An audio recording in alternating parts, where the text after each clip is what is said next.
Magandang araw, hapon o umaga sa inyong lahat, mga kaibigan. Pag-usapan po natin muli sa vlog na ito ang tungkol sa ating mga senior citizens at persons with disabilities. Hello everybody and welcome to my channel, Empowered by Nano.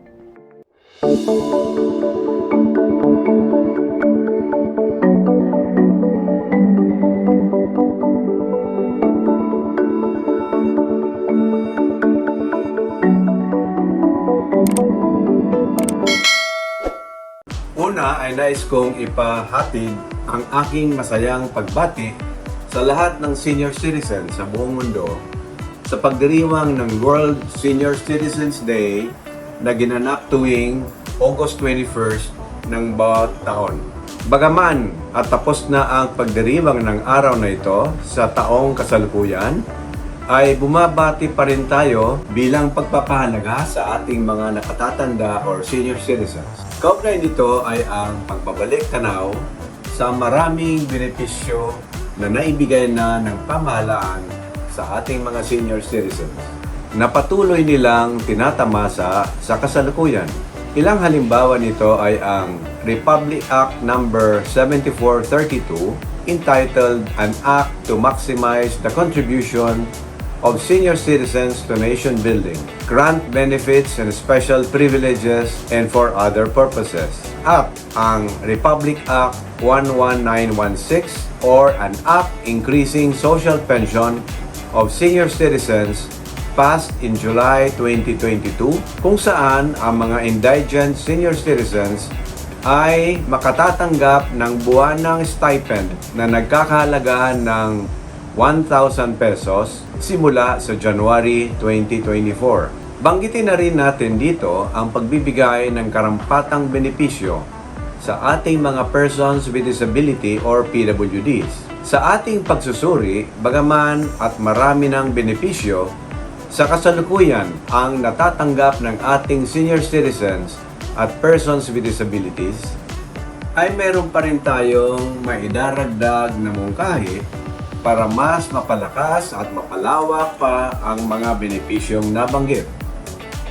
At ang mga mungkahing ito ay galing sa ating Kongreso at sa mga private citizens na may advokasya para tumulong sa pagpapaunlad ng kalagayan ng ating mga nakatatanda.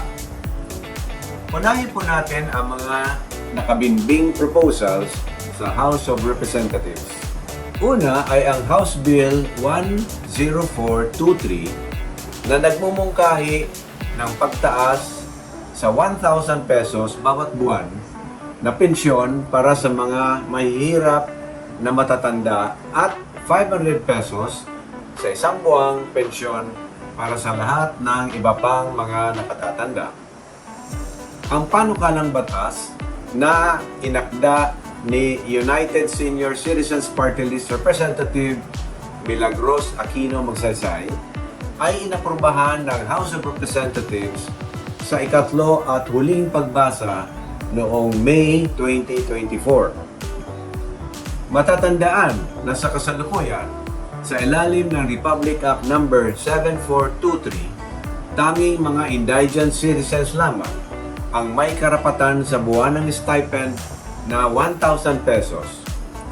Ito ay upang madagdagan ang kanilang panggastos para sa araw-araw at iba pang pangangailangan medikal. Ayon sa itinakda ng DSWD, ang indigent senior citizen ay sumasakop sa sinumang matatanda na mahina, may sakit o may kapansanan at walang pensyon, permanenteng pinagmumulan ng kita, kompensasyon o tulong pinansyal mula sa kanyang mga kamag-anak upang suportahan ang kanyang mga pangunahing pangangailangan. Sa bagong panukala, magkakaroon na rin ng pensyon pati na ang mga hindi indigents na senior citizens, subalit sa mas maliit na halagang 500 piso kada buwan. Ang ikalawang panukalang batas ay ang House Bill 10314 na nagbibigay katiyakan sa pagkapantay-pantay ng paggamit sa mga benepisyo at panlabas na serbisyo or external services ng mga senior citizens at PWDs. Katulad ng 20% diskwento at 12% VAT exemption para sa mga bayarin sa paradahan or parking fees at paggamit ng expressways at skyways. Ang pagbibigay ng 15% na diskwento sa buwan ng paggamit ng tubig at kuryente. Ang naturang diskwento ay inilalapat sa unang 100 kWh ng kuryente o ang unang 30 cubic meter na paggamit ng tubig at anumang labis doon ay papatawan ng regular rate na walang diskwento.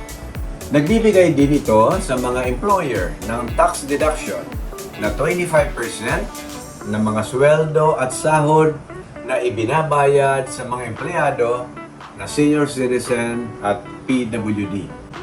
Ang ikatlong pending bill ay ang House Bill 10313E or Government PH Super Application na magbibigay tulong sa mga senior citizens at PWDs sa pag-access sa serbisyo ng gobyerno. Kabilang dito ay ang pangangalagang pangkalusugan, kabuhayan, mga serbisyong panlipunan at pagbibigay ng impormasyon. Ang pang-apat ay ang House Bill 10174, isang panukala na nagko-convert ng Dr. Eva Macaraig Macapagal National Center for Geriatric Health into the National Center for Geriatric Health and Research Institute. Ang panghuli at ikalima ay ang House Bill 10188 na naglalayong protektahan ang mga senior citizen mula sa mga mapanlilang na gawain sa internet, mail at telemarketing. Ang mga panukalang batas na nabanggit ay either nasa second or third and final reading sa House of Representatives. Sana ay huwag na matagal ang ating ipaghihintay para ang mga panukalang ito ay maging lubos na batas at agarang maipatupad. Ating alalahanin na mahaba pa ang proseso na pagdaraanan. Maliban sa House of Representatives, ay dadaan pa rin ang mga panukalang ito sa Senado bago mapirmahan ng Pangulo upang lubusang maging batas. Sa ngayon, ang mahalaga ay mayroon tayong hinihintay na mga pagbabago at mas malawak na benepisyo. Kapag ang mga ito ay nasa ibatas at naipatupad, ang makikinabang ay humigit kumulang na 12 million senior citizens at 1.5 million rehistradong PWDs. Dumako naman tayo sa mga mungkahi ni Attorney Romulo Macalintal na isang tagapagtaguyod ng karapatan ng mga senior citizen. Una ay ang pagbibigay ng 20% diskwento at 12% VAT exemption sa mga bayarin sa paradahan or parking fees at mga serbisyo sa paradahan katulad na ang mga serbisyo ng valet parking sa anumang hotel o establishmento para sa mga sasakyang minamaneho ng mga senior citizen o PWD at kung saan sila ay pasahero. Ikalawa ay ang pagbibigay sa mga senior citizens at PWDs ng agarang access sa mga portal ng gobyerno at mga aplikasyon para sa online na pagbili. Dapat ay idisenyo ng DTI ang kanilang negosyo, website, system na akma para sa mga online na pagbili ng mga seniors at PWDs. Pangatlo, dapat ay agad na bawiin ng Department of Health ang patakaran nito sa paglimita sa discounted purchase ng mga senior citizen ng mga gamot para sa isang buwan lamang sa ilalim ng Administrative Order number 2010-0032 dahil ito ay hindi naman nakasaad sa batas. Ang supply ng mga gamot ng isang senior citizen ay dapat nakadepende sa reseta ng kanyang manggagamot. Mahalaga ito lalo na kung ang isang senior citizen ay bibiyahe sa ibang bansa ng higit sa isang buwan at nangangailangan ng kanyang regular na maintenance habang naninirahan sa ibang bansa. Pang-apat, paglikha ng Senior Citizen Common Fund kung saan ang maliit na donasyon na kahit sa halagang piso lamang bawat araw ay maaring dumami at pakinabangan. Bilang panghuling mungkahi ay nais kong ibahagi sa inyo ang aking nabasa tungkol sa konsepto ng time bank na nagmula sa Switzerland. Ang original na time bank ay isang old age pension program na binuo ng Swiss Federal Ministry of Social Security. Sa programang ito ay nag-iipon ang mga tao ng oras ng pag-aalaga sa mga matatanda habang sila ay bata pa. Ang mga aplikante ay dapat malusog, mahusay, sa pakikipag-usap at puno ng pagmamahal. Araw-araw ay naglalaan silang maraming oras upang alagaan ang mga matatandang nangangailangan ng tulong. Ang kanilang mga oras ng serbisyo ay idideposito sa kanilang personal account sa bangko ng Social Security System. I-issuean sila ng time bank card kung saan ay nakalagay ang oras ng kanilang naipon. At sila ay maghihintay hanggang sila ay tumanda, may sakit o kailangan ng pangangalaga.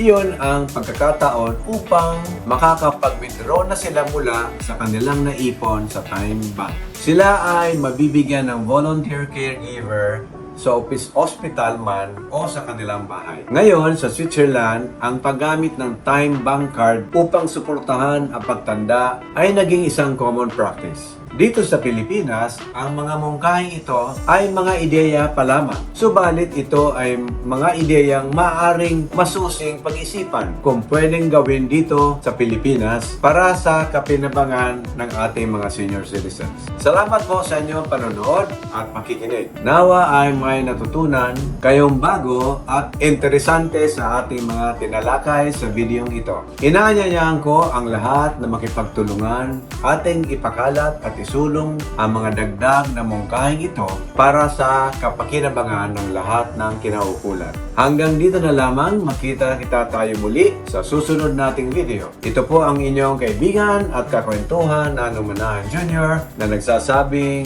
keep informed, spread positivity, and be empowered. Bye! Salamat sa inyong panonood. Huwag kalimutan mag-subscribe, like, and share. Follow us on our Facebook pages